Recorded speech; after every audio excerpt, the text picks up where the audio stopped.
today. And without wasting time, let me invite Mr. Dambuki, Gideon Dambuki, to take us through the first section. Welcome. Thank you, team. Just as you have heard, my name is Gideon Dambuki. I am one of the IPC coordinator within Kenyatta National Hospital, and I will take us through the first part, and that is about vaccination. So now I think we are ready to continue. This is about COVID-19, and we understand corona disease, currently known as COVID-19, is an infectious disease caused by the newly discovered coronavirus that was discovered toward the end of 2019 in China. And then it is spread all over across all the countries. And then later it was announced as a pandemic.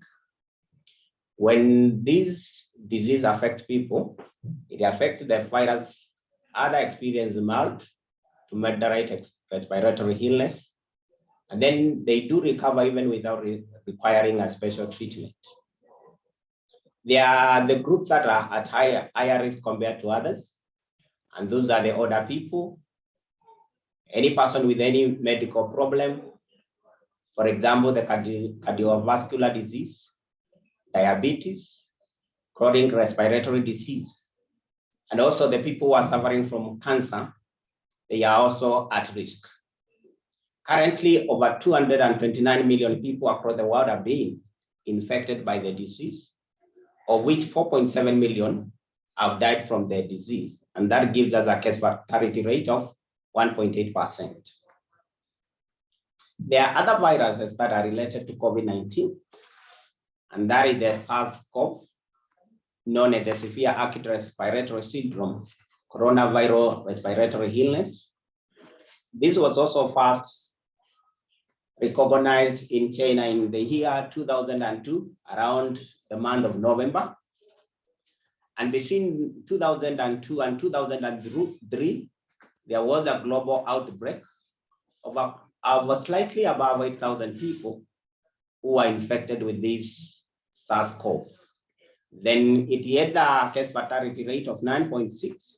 That was about 774 people died from the infection. Then another related virus is the MERS-CoV, the Middle East Respiratory Syndrome coronavirus. This is also a viral respiratory illness. It was first diagnosed in Saudi Arabia in the year 2012. And this, as we continue, it had a higher case fatality rate compared with the other related virus, because its case fatality rate was 35%, equivalent to 840 deaths, of which 2,400 were confirmed cases. So what is we know about COVID-19 so far? The infection, which is a viral, causes respiratory disease.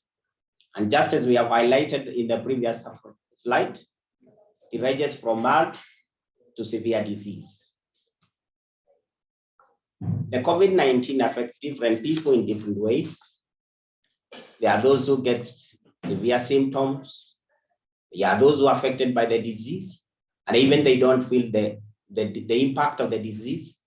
And then there are those who are even admitted. And the symptoms range from diverse, like flu-like symptoms, GIT-like symptoms, to even undetectable. There have been relatively few COVID-19 infections among children, and that is as per current data. We have seen even after the government across the country and even across the world and even in our country, even when the Minister of Health did and the Minister of Education did announce that the school need to be opened, even once they were open, the cases have been few. Then there have been several COVID-19 variants. There was the Alpha variant, that was known from the UK. There was also the Beta variant, and that was the South African from South Africa. There was also the Gamma variant from Brazil. And then currently now we have the Delta variant, known as the B1621. And this was first detected from India. And now there is another variant of interest known as the Lambda, known as the C337. This is was recognized from Peru, but it doesn't have much effect, but though it is still under survey.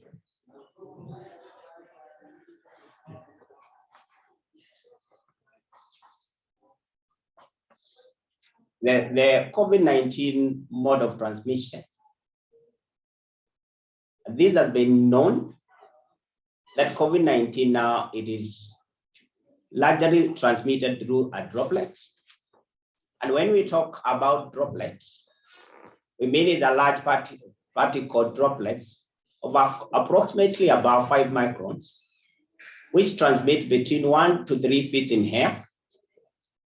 These particles are generated when person is coughing or when person is sneezing, while person is talking, laughing, singing, and even during aerosol generating procedures.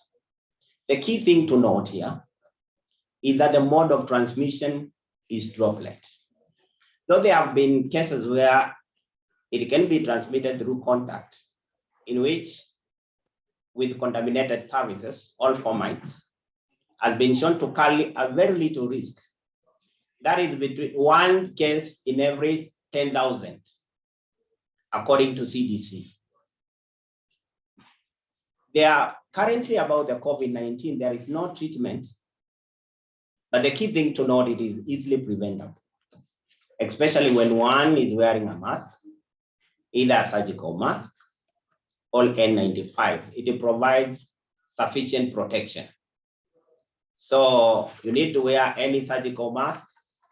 It is well worn, then you are provided with a sufficient protection. There have been several vaccines that have been rolled out to provide protection. So we will discuss about the COVID-19 vaccines. And vaccination remains one of the best modalities in COVID-19, for it slows down the transmission. And again, for those also get the virus having been vaccinated, it shows it is able to protect you from having the severe case of the disease. However, infection prevention and control measures remain the key components in the spread of COVID-19. This is to mean even after you have been vaccinated with any vaccine, you need to make sure you put the control measures in place. And despite best efforts by countries and the WHO globally, there has been a lethargy and fatigue towards IP measures, and this written the progress that already has been made. And this is also shown even across the countries, especially during the political scenarios, especially, and this is when the cases also expanded and grew in number, especially in India, where the Delta variant was first detected. As currently, as by 20th September 2021, 5.9 billion people, representing 43.1%, had received at least one dose, and approximately 3 billion were fully vaccinated globally. And that is according to WHO COVID-19 dashboard. In most low and middle income countries, vaccination still remains a challenge. For the rates now, according to data, is below 2%. Kenya had administered a total of 3.3 million vaccine, and that is by 19th of September 2021. Of these, 2.5 million had received the first dose, while slightly less than 1 million were fully vaccinated.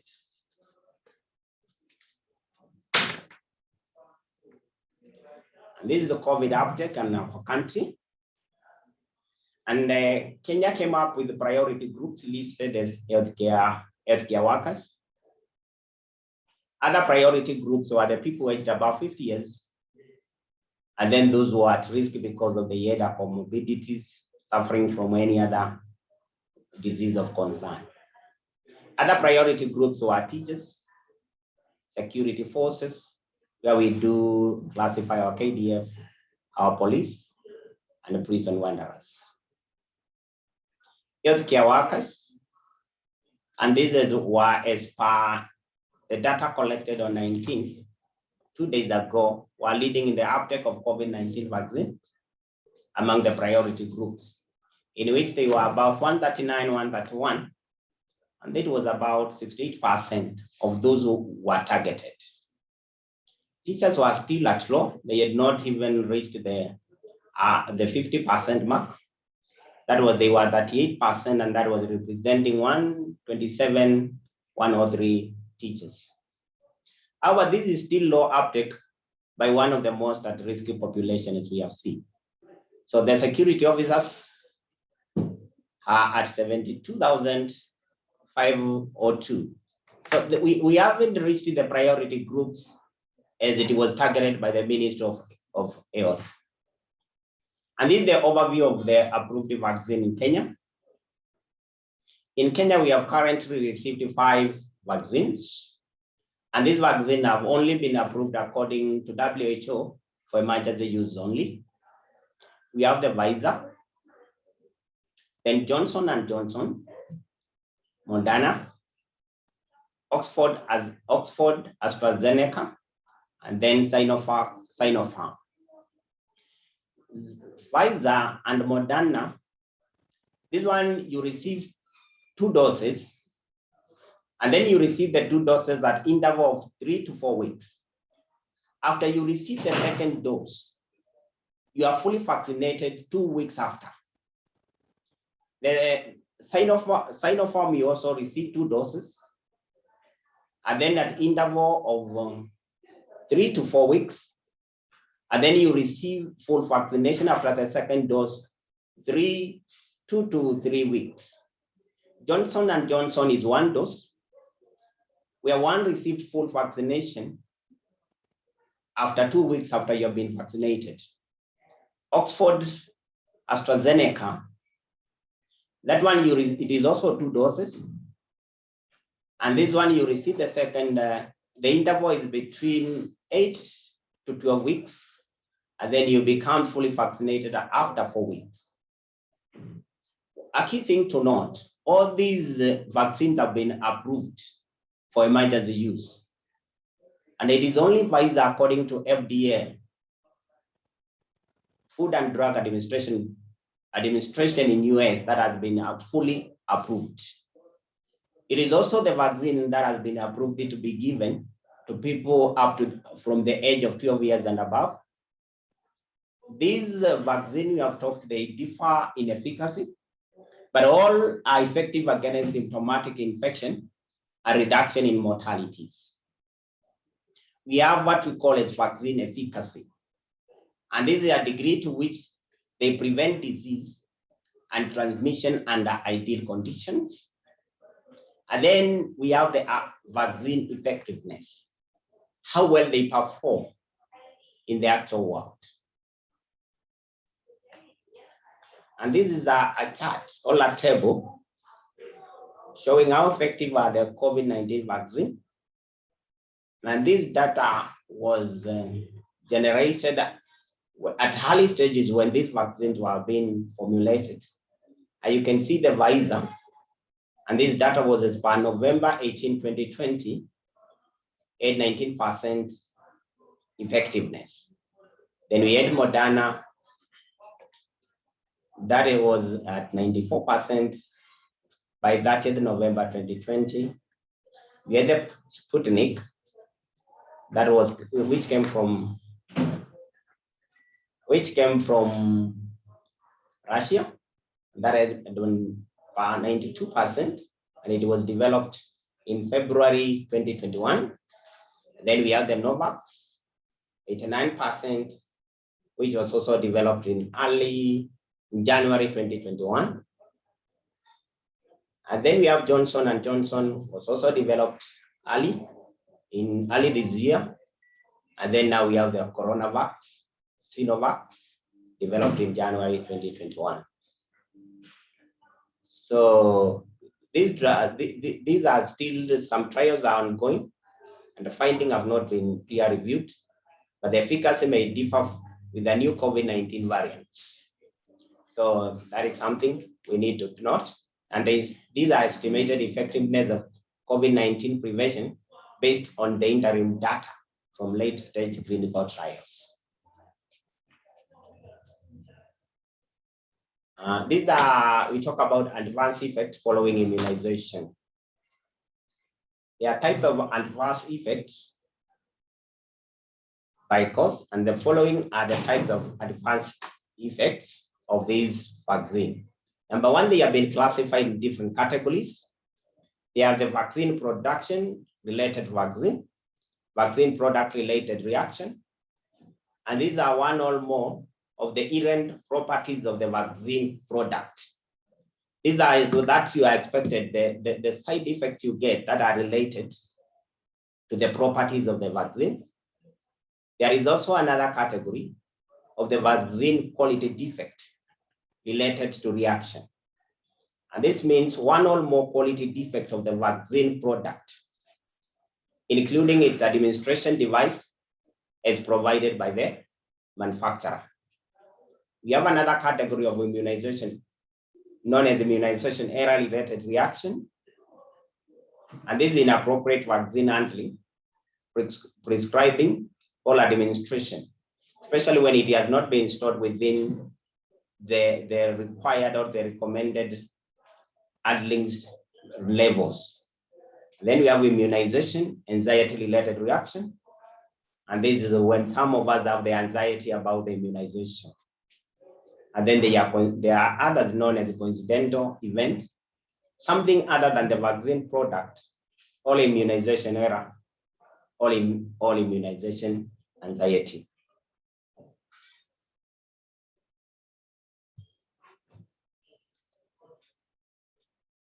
So we are managing advanced side effects to COVID-19 vaccine.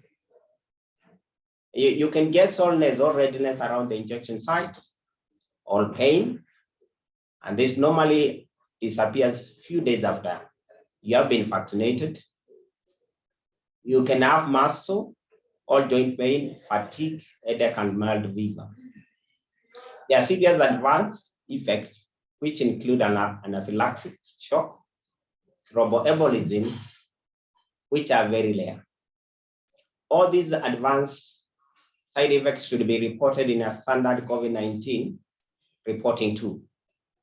Every time a patient has received any vaccine, the client needs to be reminded of the next dose, while emphasizing on the importance of getting both if they are indicated. But in case of Johnson & Johnson, since it's a single dose, you just monitor of any side effects. But the others, the client need to be reminded the need to come and when to come for the next dose. Even according to the data that has been released by the Minister of Health, there's a good number of clients who are yet to come and receive their second dose. These are challenges to COVID-19 vaccination. One, we have vaccine equity. What do we mean by vaccine equity? In the developing countries and the developing countries, they differ. For example, the people who have gotten full vaccinated in the United States, they are at 60%. In UK, they are at 70%, while UAE, United Arabs, they are leading at 82%. When you compare this data with the developing countries, it is much lower. In Africa, the leading country now was at Morocco, and that is by the data released on 18th of September, it was 46%. Tunisia was 27%, of the people who have received vaccination. South Africa, 13%. Uganda, 0.8%. There are even many countries which are at lower than this, like Congo was about 0.2%. And that is one of the challenges. Then we have supply crunch. What do we mean? Like during when this vaccine have been distributed and distributed across countries, the supply differs from one country to another. The developing countries, they really depend on donation. And when these developed countries, they need to supply and give vaccination to their own people. And the countries, because of issues, they are not yet to manufacture their own vaccine. Then they don't receive the supply as expected. Then we have vaccine safety concern and hesitancy. And this is because there were even minds that the vaccine are going even to change our DNA makeup. And then that really affected the vaccine uptake. And then insufficient funding, because these vaccine needs cost attached in their production. And then when we are targeting most at risk, those at risk, they are in rural areas and developed areas, poor infrastructure. And when you are reaching them, it becomes a challenge. And this vaccine need to be stored well. Then when you are targeting them, it becomes a challenge. So those are some of the challenges of COVID-19 vaccine. I will hand over back to the moderator so that he can invite the second presenter. Thank you. Thank you very much, Mr. Nambuki. I remind the participants to post their questions on the chat box. We'll respond to them later. But for now, I invite Rachel Yates, who is from IPC also, who will take us through the next part, which is IPC standard precautions. Because what is important about COVID-19, as we have heard, is prevention. Prevention is everything. A vaccine can help, but prevention is everything. So welcome, Rachel Yates, to that presentation. Good afternoon. My name is Rachel Yates, as you have been told. Thank you, Mr. Kibiwot. Mr. Kibiwot has mentioned that the main thing about COVID-19, it has no cure currently, according to World Health Organization 2021. And so the key thing is to know about the preventive measures. So the best way to prevent its spread is through learning about the standard precautions, which are guided by Infection Prevention and Control Department. So we can define infection prevention and control standard precaution as a set of practices that are applied to the care of patients, regardless of the state of infections, whether the patients are suspected or confirmed cases, in any place where health services are provided. So we have the standard precautions. We will list them and go through each one at a time. So we have the proper use of personal protective equipment. We have respiratory hygiene and cough etiquette. We have hand hygiene. We have patient placement and flow. We have sanitation. We have staff health and health education. So we will go through each one of them and see the role of IPC in ensuring that standard precautions are met. So the first one we'll talk about is the PPEs. So in PPEs, we have this personal protective equipment that we need. And these are specialized clothing or equipment worn for protection against infectious materials. That is according to Occupational Safety and Health Association. So selection of PPE is guided by risk assessment. So the risk that the procedure you're going to do is what will guide which PPE you need to wear. So factors that influence the personal protective selection would be like one, the type of exposure anticipated. Is it a splash or spray versus a touch? or is it a category of isolation precautions? The second thing that will determine your personal protective selection is the duration of expected exposure, the procedure you're going to do at that moment and how long it's going to take. And another reason is to make sure your personal protective equipment is fit. How well does it fit? Is it comfortable, and how long should you last with it? So the types of personal protective equipment include gloves that protect the hands. And then we also have the gowns or aprons that protect the skin or clothing. We have the mask that protect the mouth, nose, and respiratory system. And here we will find a type of mask that is the respirators, what is also called the N95, or protect respiratory tract from, that protect the respiratory tract from airborne infectious agents. We also have the goggles that protect the eyes, and we have the face shields that protect the face, the mouth, nose, and eyes. So we need to discuss about the use of mask as a personal protective equipment.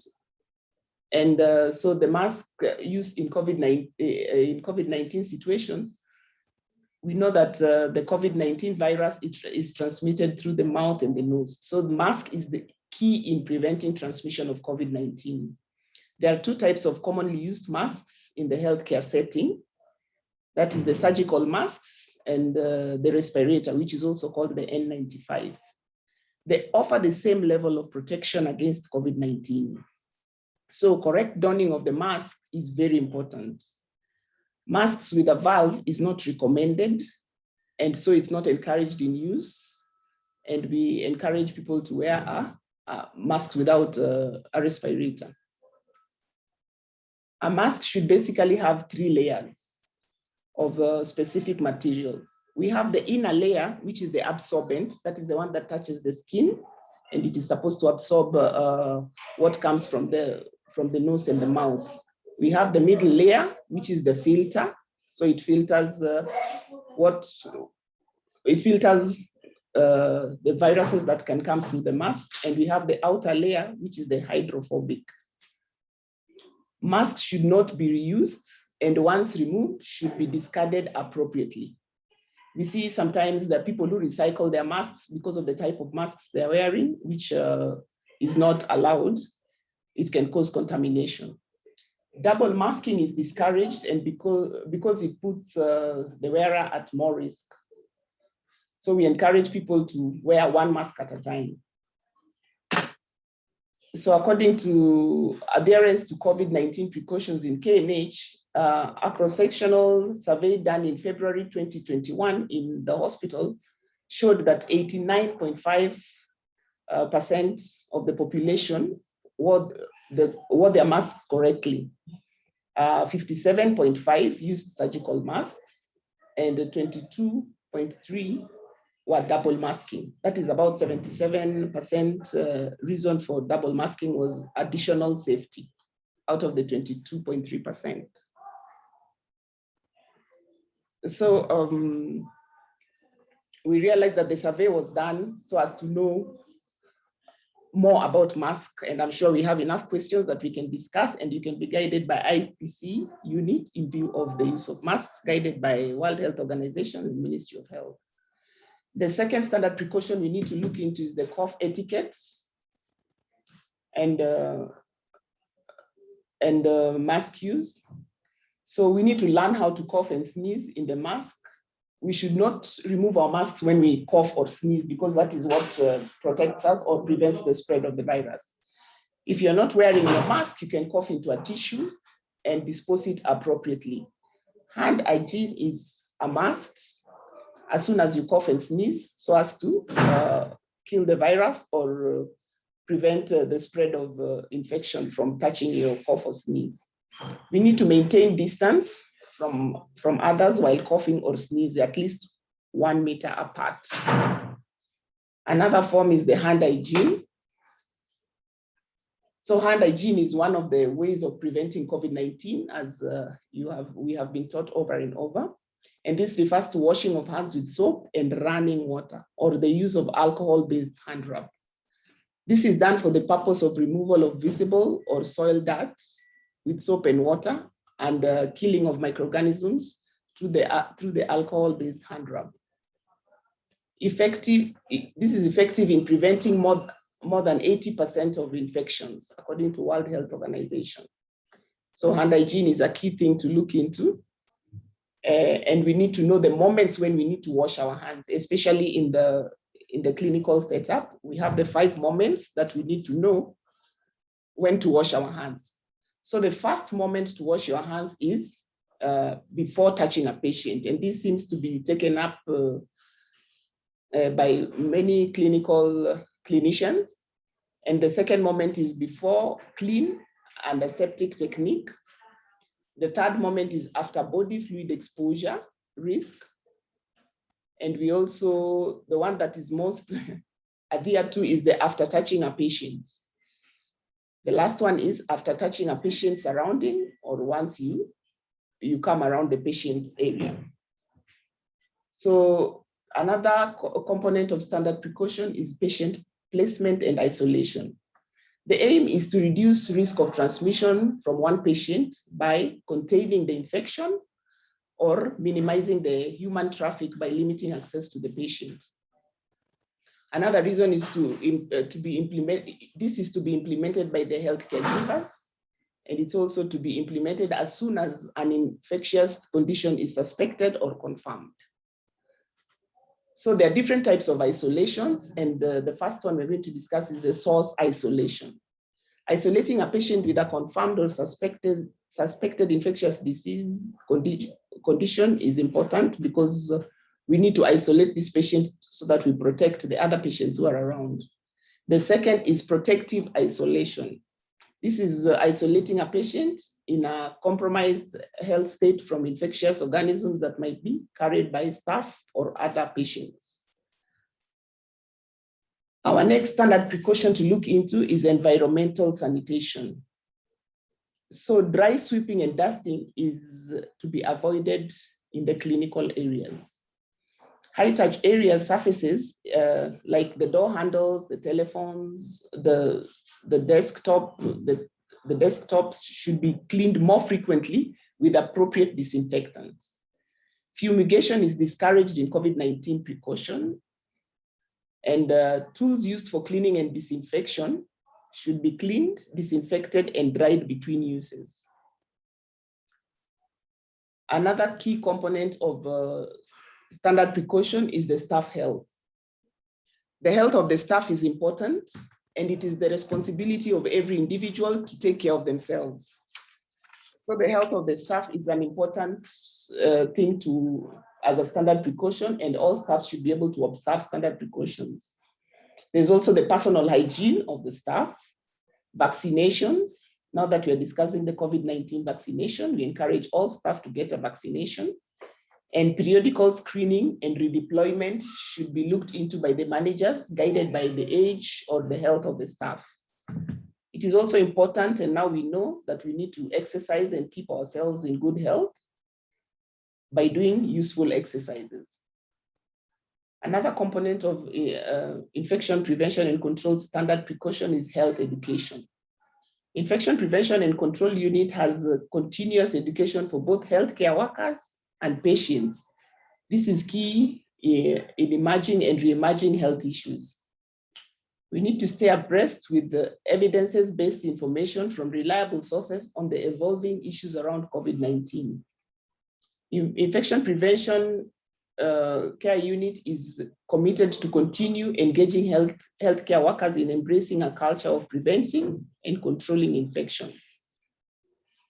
As a caregiver, it is important to understand 2 facts about infection.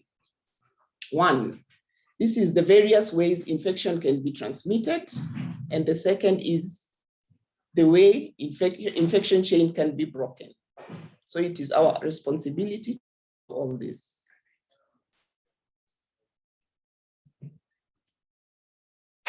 Thank you, and it's been a pleasure. Infection Prevention and Control Unit is located in the old hospital, second floor, and our extension is 43777. Our offices are open and you can be able to reach us, any of our coordinators at any time. We are a phone call away. Thank you very much, Rachel, for that good presentation. Now I want to invite Dr. Nyukuri, if you are still around with us, you give us a brief overview about the COVID-19 uptake among healthcare workers, maybe in the hospital or in general, or give us any other information on COVID-19 vaccination. Dr. Nyukuri. Well, thank you so much. I don't have a presentation, but I'll speak based on the observations I've made since we started the vaccination exercise. First, I'd like to commend the healthcare workers who have embraced the vaccine and taken the step to go get vaccinated, and also encourage their patients, their relatives, and their friends to get vaccinated, because we know it is one of the key pillars in ending this epidemic. Having said that, we also know that vaccine hesitancy is still with us for reasons that have been alluded earlier. Just looking at the healthcare workers in the recent past who have been admitted because of severe COVID, and even looking at patients who have been admitted in the recent past with severe COVID, it is very clear that the vaccines are protective. I'm yet to experience a mortality from a COVID patient who had previously been fully vaccinated. We run a post-COVID clinic, and I do take time to ask the patients if they were vaccinated before they got COVID. And it's almost universal that all of them were not vaccinated. And these are the ones who are hospitalized. So you can see the protective effect of the vaccine. Something else I've noticed now that we have the luxury of 4 or 5 different types of vaccines, people are starting to pick and choose. From my reading and from my opinion, I strongly feel that the best vaccine is the one that is easily at reach, the one that you can get. The more you delay in getting the vaccine, the higher chances of contracting the virus and the higher chances of getting severe illness. And that will land you in a hospital, and the outcomes may not be pleasant. Even those who survive the disease, we are seeing quite a number of them having long-term sequelae and just struggling to get back to their feet. So please, instead of us trying to pick and choose and see, do we have Moderna, do we have Johnson? In fact, right now, I think everybody is looking for Johnson & Johnson. I don't know the magic bullet that it has. All these vaccines are equally effective in preventing severe illness, hospitalization, and death. And for us to end the pandemic and also actually reduce the emergence of these variants that we are seeing, we need to reduce the pool of replicating viruses out there. The more the virus replicates in people, the higher the chance of them getting a mutation, and the higher the chance that these mutations probably will be variants of concern. But we know that among vaccinated people, they tend to have a lower viral load. They are more resistant to infection. And therefore, it's actually a crucial tool to not only in reducing infections, but also in reducing the emergence of these variants that are causing us trouble. I'll stop there, and in case there are any questions, concerns, please feel free to ask either on chat, and then we'll be here to answer them. Thank you. Thank you very much, Dr. Nyukuri. Dr. Nyukuri is actually like our IPC expert when it comes to infectious diseases. And there are several questions which I think you will be able to shed some light. So stay on. Then let us go now to the questions which have been posted on the chat box. Somebody has asked, that is here, don't be. When you say 68% of health workers are vaccinated, is this for full vaccination? That one should be handled by Dambuki. Yes, according to the Minister of Health, most health workers have received 2 doses, so that is 68% are fully vaccinated.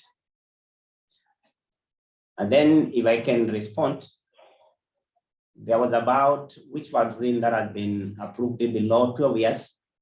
Still, there is no one that has been approved. So data is still on, research is still on.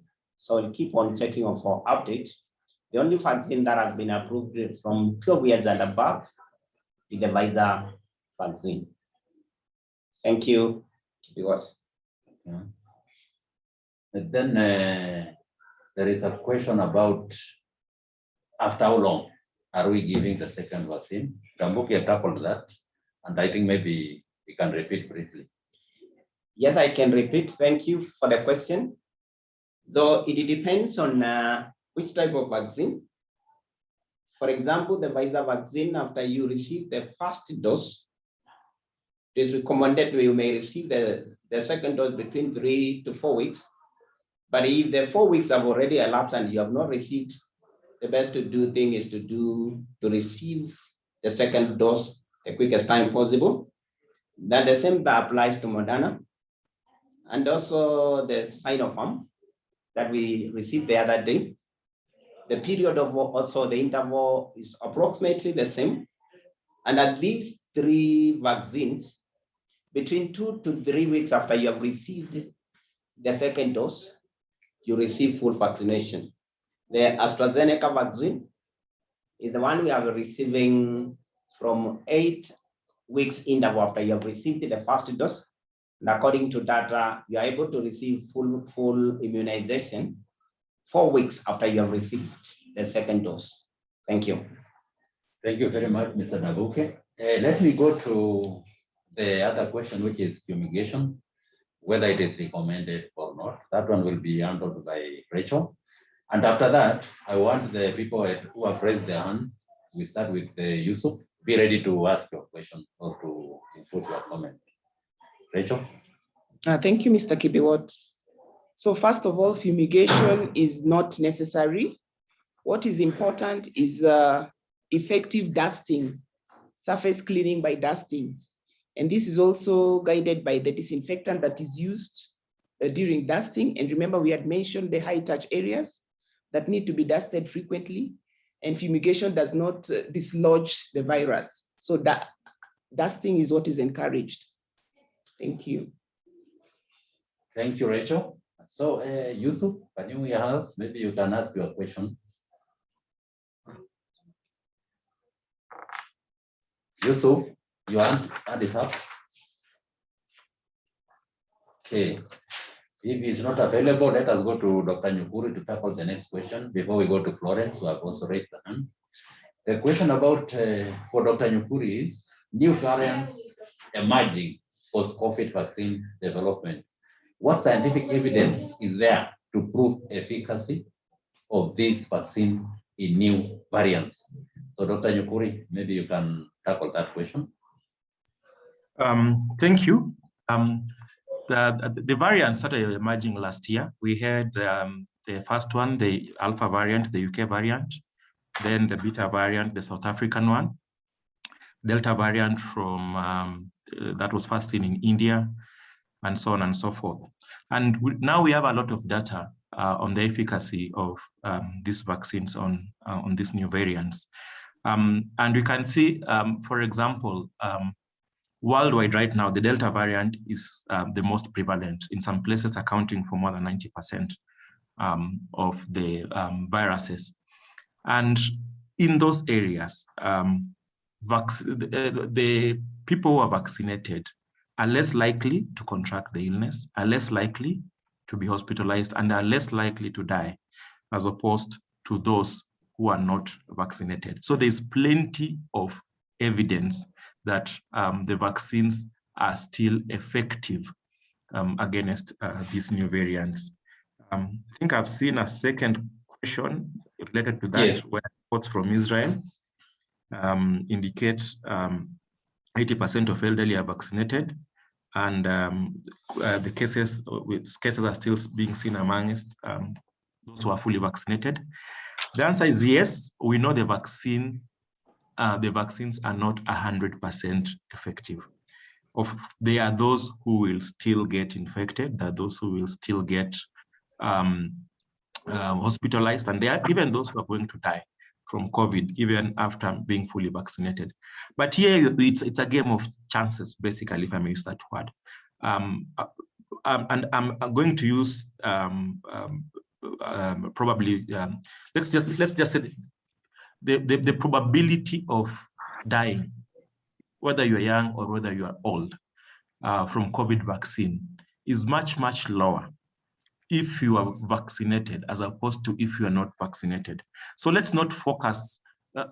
I know there's a lot of focus on those who are vaccinated and got the disease.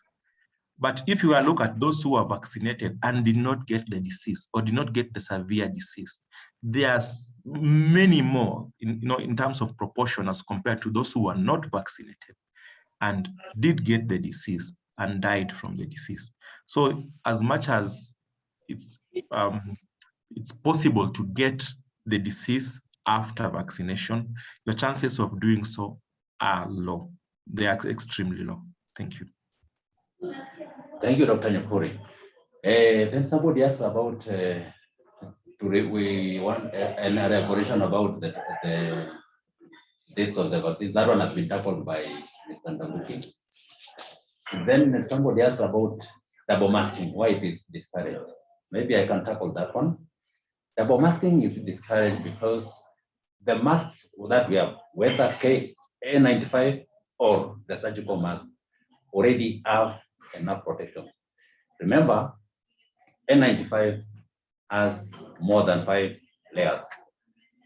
If you double mask with another mask which has 3 layers, the net effect is that you have blocked the airway, the air system through you cannot breathe properly through your nose or mouth. What does that mean? It means you'll be able now to breathe through the sides, any opening of your mask. So meaning you will be breathing in fresh air from the environment, so you'll be more exposed. And the evidence is there to back us. The last year when COVID-19 was still new and there was a lot of scare about it, many doctors, many nurses were double masking. And you found that some of them, and unfortunately some died, were actually known to be double masking all the time. So we were wondering, how did they get infected if they were double masking? So the risk is huge when you double mask, because you have closed the normal breathing system. So you'll be just breathing from the sides. I hope that I have answered that question well. And then there is another one about why fumigation is discouraged. It is discouraged because remember, COVID-19 is a droplet infection. It does not float through the air, so it is pointless actually to do any fumigation. It just drops and settles on surfaces. That's why my colleague Rachel said the best practice is usually dusting with the appropriate chemical. Again, when you see people doing the fumigation, they use sodium hypochlorite, which is a chlorine-based decontaminant, and chlorine is actually gas. So when you do the fumigation with chlorine, what you are doing is actually spraying the whole place with plain water. You are not doing anything to tackle the virus. So we encourage dusting as much as possible. And as Ndambuki has said before, the risk of actually contracting COVID-19 from surfaces is a bit low, according to studies done by CDC. So that's why the fumigation is no longer encouraged as a means of fighting COVID-19. Let me go to the answer to our Yusuf was not available. I don't know whether he's available now. We have Florence Wairimu. I don't know whether you have a question to ask. Florence? Okay. Kevin Odawa. Okay, looks like these people just raised their hands without knowing. Then we have the other question, which is, what are the common contraindications to vaccination? I think that one can be tackled best also by Dr. Nyukuri, please. Thank you. The only contraindication, the only absolute contraindication to vaccination is a severe allergic reaction to the first dose. Outside of that, the others, I'll say, are relative contraindications, which may require you either to delay the vaccination for a few days. For example, if you have an acute illness, if you have been diagnosed with COVID-19, and so on. So, like today, somebody was consulting, and the client had history of allergies, and was asking if that is a contraindication. And the answer is no. A history of atopy or allergy is not a contraindication to the vaccine. And we have vaccinated many people with allergies. We have vaccinated many people who have had previous histories of DVT. We have vaccinated pregnant women with successful outcomes. So the only absolute contraindication is severe anaphylactic reaction to the first dose. Thank you.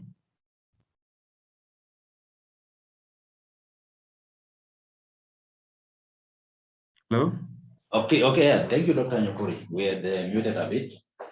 There is a case scenario here about somebody who is talking about daughter who got COVID, and I think you're able to read that, Dr. Nyukuri. Maybe I think you can also tackle that one, please.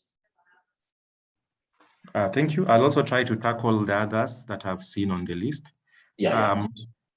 So this is a case of a mother and daughter who got infected, and I can see also reinfected, I think within a week. And so the question is, what can be done to prevent the spread of COVID-19 in school children, and of course the patients? So the first part that I'd like to tackle is reinfection after COVID-19 illness. And reinfection in the first 3 to 6 months is extremely rare, simply because after COVID-19 infection, the body produces immunity against the disease. And this immunity, as we have seen, lasts for a while, probably the first 3, even 6 months, if not longer.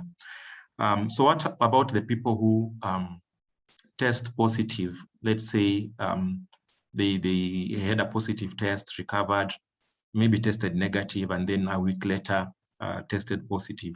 So it's possible that these are just dead particles that they're shedding, and it's not a reinfection. Also, we know the cause of COVID-19, especially the ones I'm going to call the long haulers. There are some people who experience the post-COVID symptoms, which sometimes it presents in a waxing and waning, whereby you may feel well one day, and maybe 2, 3, 4 days later, you're not feeling well. And this may last for up to 3 months post the first infection. So it may not be a reinfection, just might be the sequela of the first infection. And it may also be another infection that is not COVID-19. So in such cases, I will encourage the patients to visit a health practitioner so that all these other options may be explored. In terms of preventing infection in schools, I think the standard precautions apply, and I don't want to repeat them. Next, I can see somebody has asked a question on mixing vaccines. Right now, we know the government highly encourages that if you received Moderna's the first dose, get Moderna as the second, AstraZeneca as the first, AstraZeneca as the second, and so on. And this is because the best evidence we have is from the clinical trials that use the same vaccine as a first dose and a second dose.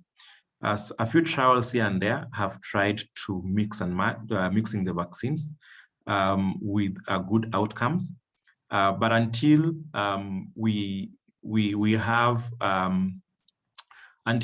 more data and until this is adopted by WHO and or our government, let's stick to the same vaccine. Let's not mix and match.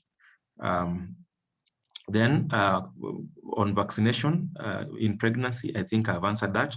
The Kenya Obstetric Society clearly came out and stated that vaccinations, the vaccines should be provided to pregnant and lactating women. We have seen poor outcomes from pregnant women and women around the peripartum period who contracted COVID, and some of them actually died after contracting COVID.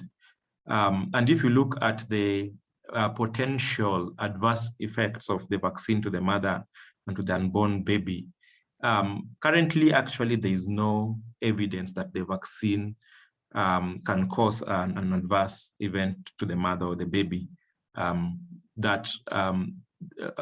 or they are at a higher risk as compared to the general public. And we know the vaccine is protective. So to protect our mothers, to protect our babies, and for the sake of the young families that these mothers are supporting and the children who are depending on them, I also advocate that the pregnant mothers and breastfeeding women be vaccinated. Another question is, I got AstraZeneca vaccine in March, then traveled to South Africa.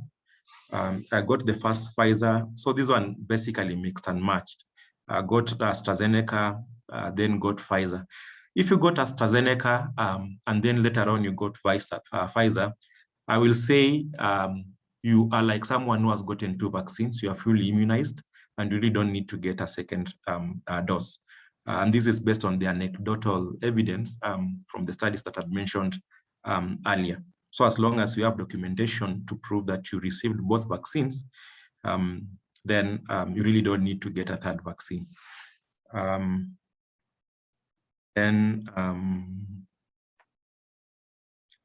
What if more than 6 months have elapsed after receiving the first dose? Will you need to restart vaccination? Again, I will say no. Kindly avail yourself to the nearest vaccination center and get your second dose. So there have been reports of changes in menstrual cycle among vaccinated women. Do the vaccines really affect the menstrual cycle? Yes, we have heard of these reports. That's why it's very important to report all adverse effects so that we can be able to compile them and see the magnitude of the problem. So at the moment, I'll say, yes, we are aware of those reports, but we're not aware of the magnitude. I can't say how prevalent this problem is.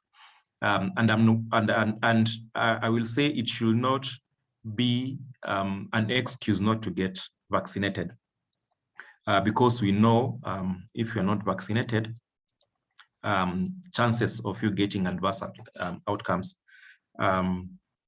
if you get infected are high. So we will deal with the cases as we get them.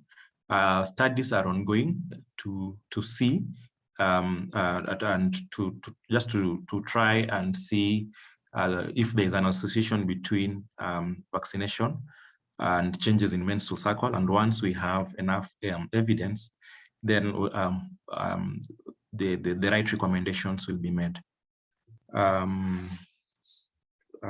Anything else I have missed? So I think I've addressed most of it. There is that one of a case scenario where somebody said that a few people died after second dose. Could it be related to the vaccine, or it could be due to something else? So it's very unfortunate that there are cases of people who have maybe died after the second dose, but when you're trying to associate the two, the mortality and the second dose, then we know both vaccinated and non-vaccinated people do die from various causes. So is it just an incidental thing that happened? Is it that this person had another illness and it just happened that after the second, it's coincidental basically? Was it a serious or a fatal adverse event after vaccination that occurred and it led to the mortalities? I cannot answer that question. And the best person to answer that question is, and the best way to answer that question is an audit, let me say, needs to be done just to try and find out the causality, the association between the two. Are they really related, or are these two independent events that just happen to occur at the same time? And this is information that we need to know because it will also inform practice. Did these patients have something that predisposed them to an adverse outcome that we need to know? So there's so many questions, but very few answers.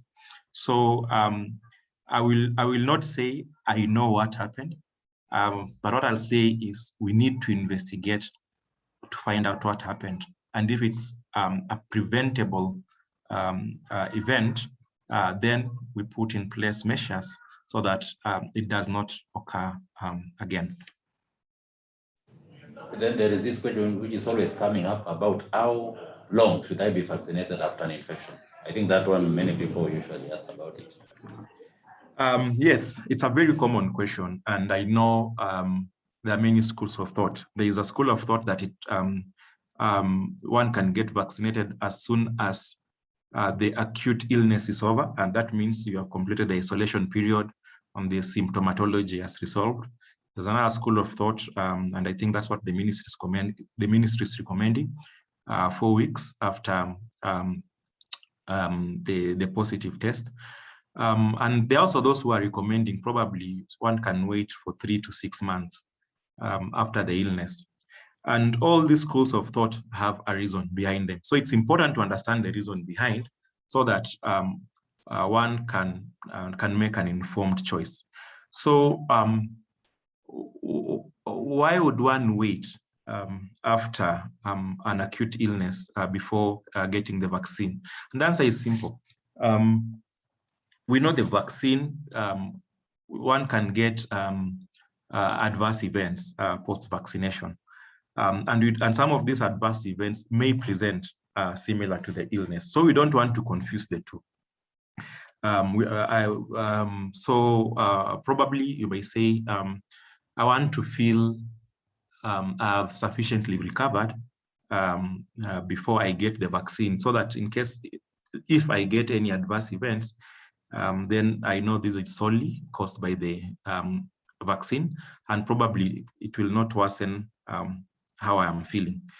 Why may somebody recommend waiting for 3 to 6 months? We know that post-infection, one is protected.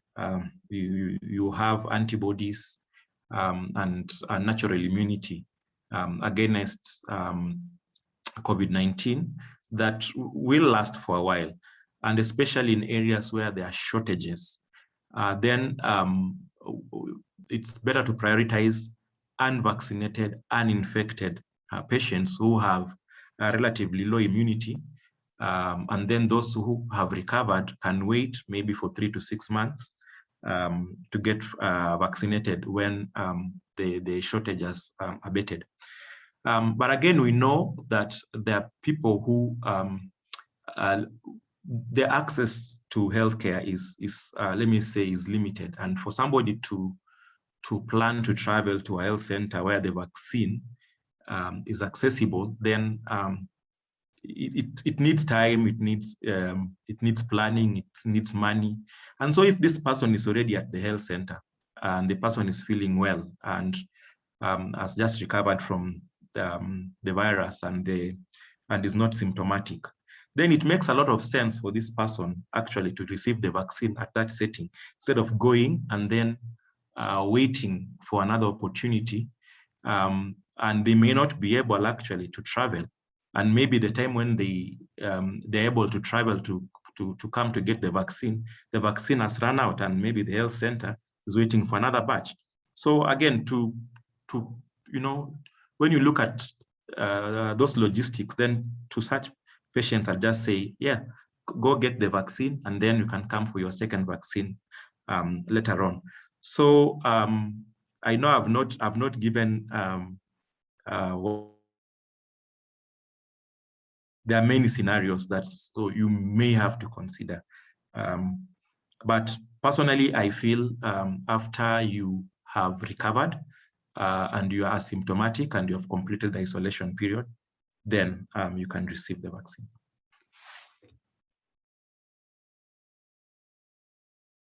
Thank you, Dr. Nyukuri. There is a question about the effectiveness of the sanitizers available in the market. Rachel can handle that one. Thank you. So the sanitizers that are sold on the shelves, or the ones that we get when we shop around, we know the main thing to look out for is the alcohol, the content of alcohol in the ABHR, and it's supposed to be up to 70%. So we know the most effective intervention in fighting the COVID-19 virus is to do a proper hand hygiene. So on the containers of the alcohol-based hand rub, it should be 70% alcohol-based. In Kenya, we should also have the KEBS logo. You can also follow it up from the company. If it is not familiar, you can note the batch number, manufacturing date, and expiry. So that is a personal responsibility as you go to shop around for your alcohol-based hand rub. Thank you. Thank you, Rachel. I think that one is a bit clear, so that we don't get sanitizers manufactured from dubious areas. Now, the next question should be tackled by Dr. Kinuthia. I think Dr. Kinuthia is in my house, about the reporting system. I think there is one document which we should be using to report adverse reactions. Dr. Kinuthia, can you hear us? Dr. Kinuthia. Yes, I can hear you, Kibiwot. Thank you. So for healthcare workers, there is a reporting system that has been put in place by the Pharmacy and Poisons Board. So when you go to the PPB website, you'll be able to find different tools for reporting, and one of them is for reporting adverse events following immunization. So that's the point that data is being collected. So we encourage all healthcare workers to report through that system. Thank you. Thank you, Dr. Kinuthia. That is very well explained. Somebody also asked about for how long should one use a mask. The rule of thumb is always use the mask for minimum, up to 8 hours maximum. But the best rule is always, when you remove a mask for whichever reason, don't return the same mask to your face. So usually they say up to 8 hours, but when you remove it for any purpose, maybe you want to take tea, maybe you want to take lunch, don't use the same mask, get a fresh one. Then there's another question about any suggestion on why kids are at lower risk than adults in contracting COVID-19. I think maybe Dr. Nyukuri can shed some light on that briefly, because that is also another very common question.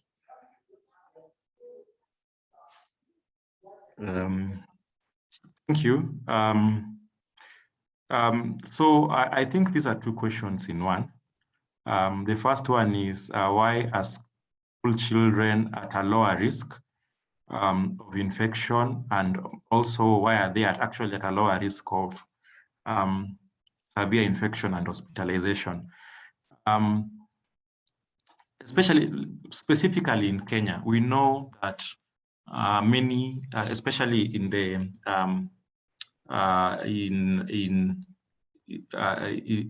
in children, coronaviruses do cause a part of the viruses that do cause illnesses in these children, especially respiratory illnesses. And it's postulated that the immunity they develop secondary to these infections actually is protective against severe illnesses and actually against infection to begin with. And secondly, we know coronavirus, for you to get the severe, we know that there are certain groups of people who are at risk of getting the severe forms of the illness. And here we're talking about the elderly and those who are with comorbidities. And of course, children are less likely to have these comorbidities and they're young. So again, that is protective on its own. So, however, looking at like in the US, where most adults are vaccinated or have already contracted the illness, they're finding more and more cases among the school-going children. They're representing a bigger proportion of hospitalization cases and of positive cases. So I'm not going to say that they cannot get the illness. They can get the illness. It's just that they are less likely to get the severe forms of the illness. Thank you. Thank you, Dr. Nyukuri. So somebody also asked about use of hydrogen peroxide fumigation. That one is not allowed, just the same way we are saying we are discouraging any fumigation. Then somebody also asked about whether breastfeeding mothers can get the vaccine. I think according to the guidelines of Ministry of Health, they can.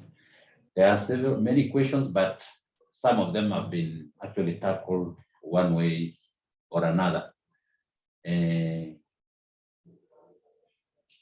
Okay, I think that is about it because we are running out of time. We encourage all the participants to continue posting questions, either directly to Dr. Nyukuri or to IPC, Infection Prevention and Control Department, where we can be able to answer your questions. So for the sake of time, I think we can close. We invite our head of unit, who is Dr. Rosalind Kinuthia, to give parting remarks before I invite my three panelists to also give their parting remarks. Dr. Kinuthia.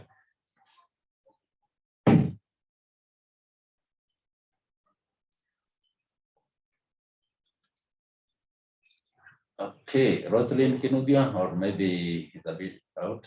So Dr. Nyukuri. Oh, okay, thank you. I think I was mute all along. Oh.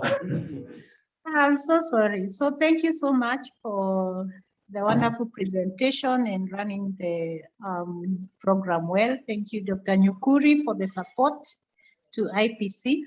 Mine is just to encourage us to, of course, most of the people out there look out to us as healthcare workers on issues of vaccination. So I believe we have received some information that we can help the public with as they ask different varied questions. And then of course, just to remind us also to continue observing the precautions, the wearing of masks, the hand hygiene and other IPC precautions within and outside of the hospital. So I think with that, thank you so much. Dr. Nyukuri, parting shots. Parting shots, let us be ambassadors of vaccination. Let us encourage our friends, our relatives to get the vaccine. And every time you encounter a patient, use that opportunity to sell the vaccine to them and dispel the myths that exist about vaccination. Thank you. Thank you very much. So, Dambuki, with your parting shot. Thank you very much, KNH-UoN. I encourage, if you haven't received a vaccine, please do so. the key thing in COVID-19 prevention is wearing the mask. Wear it appropriately, remove it appropriately. Thank you. Rachel H, parting shots.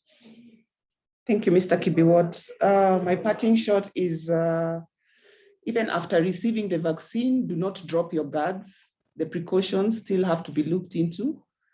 And now we know, we are familiar with the hand hygiene and all the precautions that we need to take to fight the virus. Stay safe. So thank you very much. And thank you all the participants for logging in. I know this is important information that we have imparted on you today. Be ambassadors, spread the information to your colleagues who are not even online. Let us avoid what we call infodemics. Always give people correct information, and don't let us not be getting information from WhatsApp, from Facebook, and all other products. Let us get information from reliable sources, and that is what we should disseminate as healthcare workers. So thank you all. I think that is the end of our presentation, and we invite you for the next one coming soon. And we'll keep talking. For any information clarification, I say to talk to IPC, talk to our expert, Dr. Nyukuri, talk to Dr. Kinudia. So thank you very much for participating.